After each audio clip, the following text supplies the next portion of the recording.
আসসালামু আলাইকুম, সবাইকে জুম্মা মুবারক। আজকে দুপুরে কি রান্না বান্না করলাম আপনাদের সঙ্গে একটু শেয়ার করতেছি, কারণ এখনকার ভিডিওগুলাই মানুষ রান্না বান্না করে আর সব কিছু দেখায়। আমি রান্না শেখাচ্ছি না, জাস্ট আমার লাইফ স্টাইলে যা যা ঘটতেছে সেটাই আমি দেখাচ্ছি। এই যে ভিডিওগুলো আপনারা দেখতে ভালোবাসেন, ঘরে রান্না বান্না, খাওয়া দাওয়া, কে কী রান্না করতেছে, কে কী কাজ করতেছে, এগুলো দেখতেই মানুষ বেশি ভালোবাসে।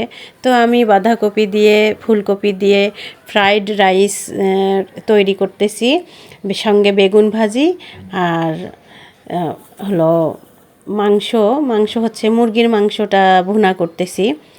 তো রান্না সব কিছুই আস্তে আস্তে একটু একটু করে ক্লিপ নিয়ে আমি রেডি করলাম ভিডিওটা।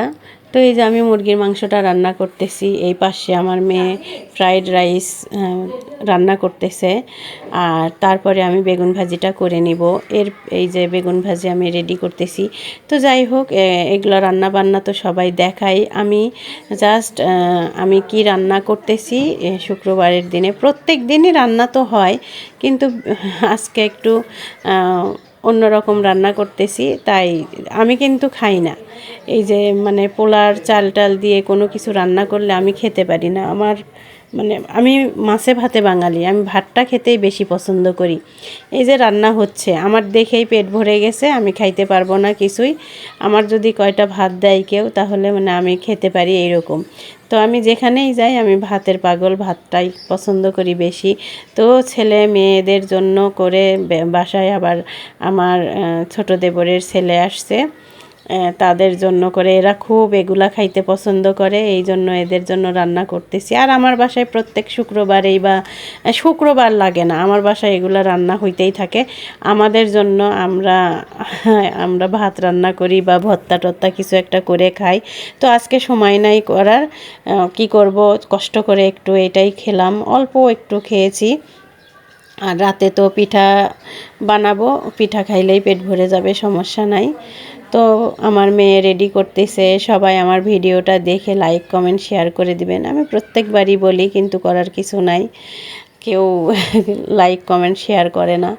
তো যাই হোক, আস্তে আস্তেই হবে। এখন আমার ফলোয়ার কম, এই জন্য আমার ভিউ কম, আমার সব কিছুই কম। তো ইনশাল্লাহ একদিন সব ঠিক হয়ে যাবে, একদিন না একদিন সবই ভালো হবে, সব কিছুই মনে আনন্দ আসবে, খুশি আসবে। এখন আমার মন খারাপ হইলেও আমি মন খারাপ করি না, আমার ভিউ দেখে আমি মন খারাপ করি না। তো সবাইকে বলবো, মন খারাপের কিছু নাই, যারা নতুন আছেন তাদেরও মন খারাপের কিছু নাই। আমি অনেক বছর হলে আমি পেজে কাজ করি, কিন্তু তারপরেও আমি পেজের কোনো কিছু বুঝে উঠতে পারলাম না যে কিভাবে ভিডিও ছাড়লে কি হবে। আমি একটু কমই বুঝি, তারপরেও মন খারাপ করি না। ইনশাল্লাহ একদিন সব ঠিক হয়ে যাবে। তো আমার ভিডিওটা সবাই দেখবেন, লাইক কমেন্ট করবেন, এটাই আমি আপনাদের কাছে চাই। আর আপনারা যদি আমাকে ভালো না বাসতেন, আমি এত দূর পর্যন্ত আসতেও পারতাম না। তো আজকের মতো এখানে রেখে দেই, সবাই ভালো থাকবেন, আমার জন্য বেশি বেশি দোয়া করবেন। আমিও আপনাদের জন্য বেশি বেশি দোয়া করি, যেন আমার ফলোয়াররা আমার ভিডিও ভালোভাবে দেখতে পারে, যেন সুস্থ থাকে। তো আমি আজকের মতো বিদায় নেই, কালকে আরেকটা কোনো ভিডিওতে দেখা হবে আপনাদের সঙ্গে। তো আমরা খাওয়া দাওয়া করি, আল্লাহ হাফেজ।